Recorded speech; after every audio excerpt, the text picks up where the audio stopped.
Hello everyone, I welcome you again on this 10 minutes a day series. So the topic of our today's discussion is tax planning, that is chapter 25 of module D itself.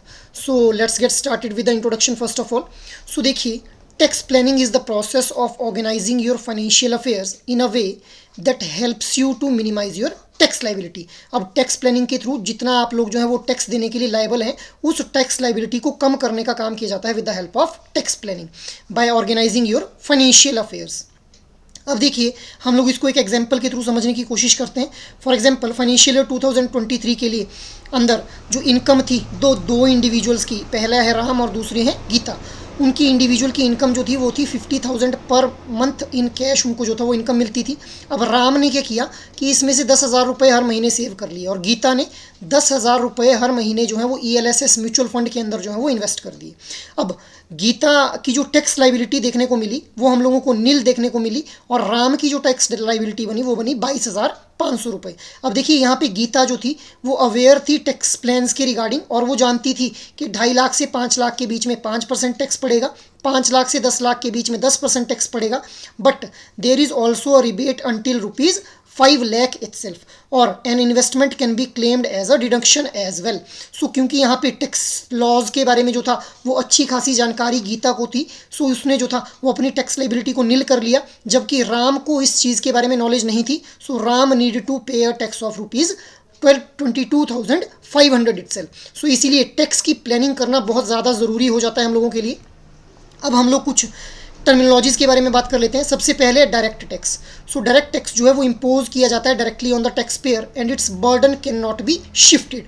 For example income tax और corporate tax. Income tax individuals के द्वारा पे किया जाता है और corporate tax जो भाई हमारे बड़े कॉर्पोरेट्स या फिर बिजनेस हाउसेज होते हैं उनके द्वारा जो है वो कॉर्पोरेट टैक्स जो है वो पे किया जाता है. अब नेक्स्ट हम लोग बात कर लेते हैं इनडायरेक्ट टैक्स के बारे में. So the tax levied on not on the income और द प्रॉफिट. अब यहाँ पे ये जो डायरेक्ट टैक्स लग रहा था वो एक इंडिविजुअल की इनकम के ऊपर लग रहा था, but indirect tax is not levied on the income और the profit but the goods and services rendered by the tax payer itself. अब इसके अंदर the burden of the indirect taxes can be shifted to the final consumer. For example sale tax, value added tax, central excise duty, ये कुछ examples हैं indirect tax के. जबकि हम लोग जानते हैं कि with the implementation of goods and service tax जो कि 1 जुलाई 2017 से जो था वो इम्प्लीमेंट कर दिया गया था, इसने बहुत से जो थे इनडायरेक्ट टैक्सेस को जो है वो रिप्लेस कर दिया था. सो इनडायरेक्ट टैक्स के अंदर हम लोग देखते हैं चाहे कोई एक इंडिविजुअल है जिसकी इनकम बहुत ज़्यादा है, अगर वो एक मोबाइल फ़ोन खरीदेगा तब भी उसको जो है वो GST देना पड़ेगा.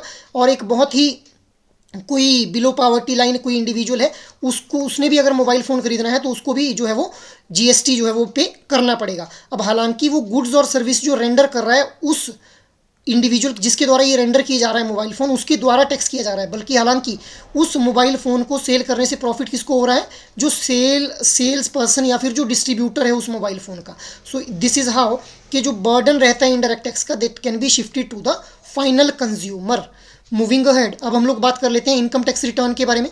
सो the income tax return is the form in which the SSC files the information about his और her income and tax thereon to the income tax department. Income tax return के अंदर जो SSC है वो information fill करेगा with respect to his income और कितना tax उसका बनता है जो कि उसने इनकम टैक्स डिपार्टमेंट को देना है उसके बारे में इन्फॉर्मेशन फिल करता है वो. Next is financial year. अब देखिए, financial year is the year which is in which the income is earned. जैसे the income of a person earns from 1st April 2021 to 31st of March 2022 is the income earned in the current financial year 2021-2022 itself. So financial year कौन सा year है जिस year के अंदर जो income है उसको अर्न किया जा रहा है. Next is assessment year. अब असेसमेंट ईयर कौन सा ईयर है, it is the year that comes right after the financial year. मतलब अगर इस एग्जाम्पल की मैं बात करूं सो 2022-23 जो है वो क्या हो जाएगा, असेसमेंट ईयर हो जाएगा.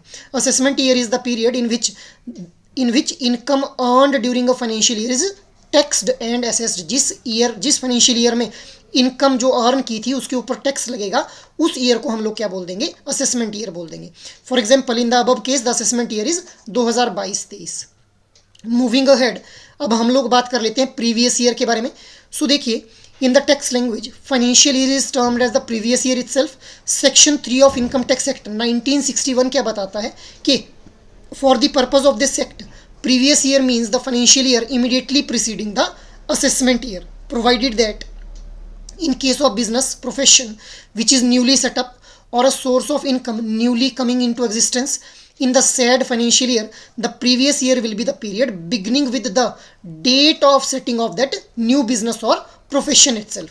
अब एक्सेप्शंस यहाँ पे हम लोगों को देखने को मिल रही हैं कि जहाँ पे प्रीवियस ईयर और असेसमेंट ईयर दोनों को एक ही कंसिडर किया जाएगा, मतलब same year will be considered as a previous year as well as the assessment year. तो कौन कौन सी वो कंडीशंस रहेंगी? Income from the shipping business in India in case of non resident section 172, assessment of a person living India permanently or for a longer duration, assessment of association of person or body of individual or artificial judicial persons which are formed for a particular short period of time, event or purpose. ठीक है, which are dissolved within the same previous year. ठीक है, ऐसी कोई organisation, ऐसी कोई association of people जिसको same financial year में ही डिसॉल्व कर दिया जाए, उस केस में भी प्रीवियस ईयर और असेसमेंट ईयर जो है वो सेम रहेंगे. Next is assessment of person suspected to transfer their property to avoid the tax liability. इसके अलावा assessment of income from a business which has been discontinued during the previous year. तो इन सभी cases के अंदर जो previous year है और जो असेसमेंट ईयर है, those will be same itself. Moving ahead, अब हम लोग बात कर लेते हैं रेजिडेंशियल स्टेटस के बारे में. सो देखिए, individual taxability of a person depends upon the resident status of the as per the income tax act. मतलब एक इंडिविजुअल, कौन सा इंडिविजुअल लायबल है टैक्स देने के लिए, ये डिपेंड करेगा उसके रेजिडेंसी स्टेटस के ऊपर as per the income tax act. An individual may be the citizen of country. एक इंडिविजुअल किसी भी कंट्री का सिटीजन हो सकता है, but he will be considered a non resident as per the tax guidelines itself. अब resident किसको बोला जाएगा?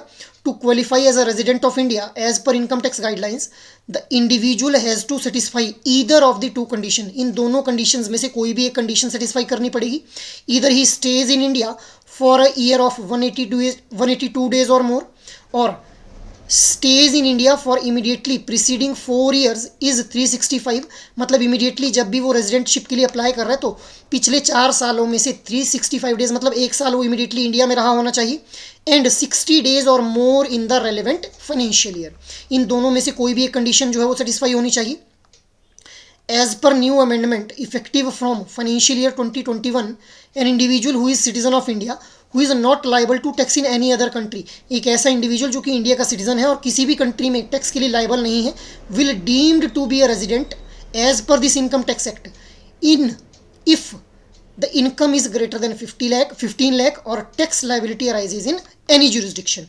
If these conditions are not filled, a citizen is considered as a non-resident of India itself as per the income tax guidelines.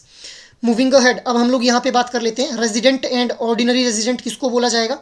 So a resident of India in at least 2 out of 10 preceding financial years, मतलब 10 पिछले financial years में से at least 2 previous financial years के अंदर वो resident होना चाहिए India का.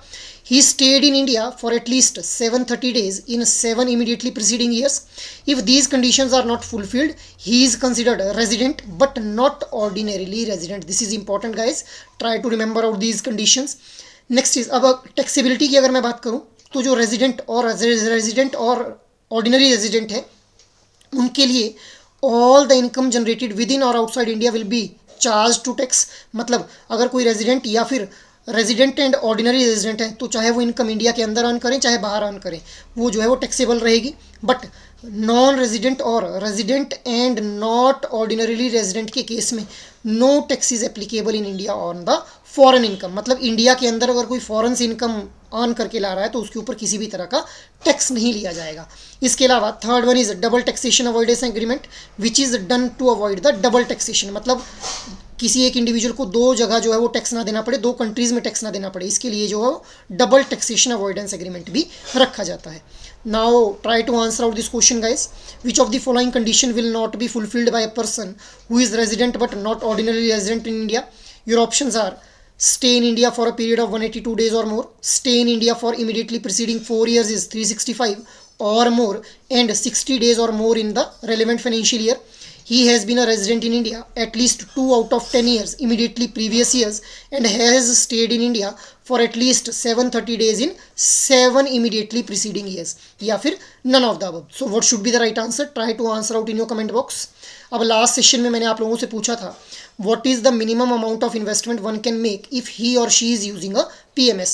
So the right answer for this question will be option A itself, that is 50 lakh is the minimum amount. So that is all for today's discussion. अगर ये session आप लोगों को अच्छा लगा हो तो इस सेशन को लाइक, शेयर और सब्सक्राइब कर लें, और अगर आपकी कोई भी क्वेरी है तो आप मेल कर सकते हैं hello@edutab.co.in के ऊपर. जय हिंद.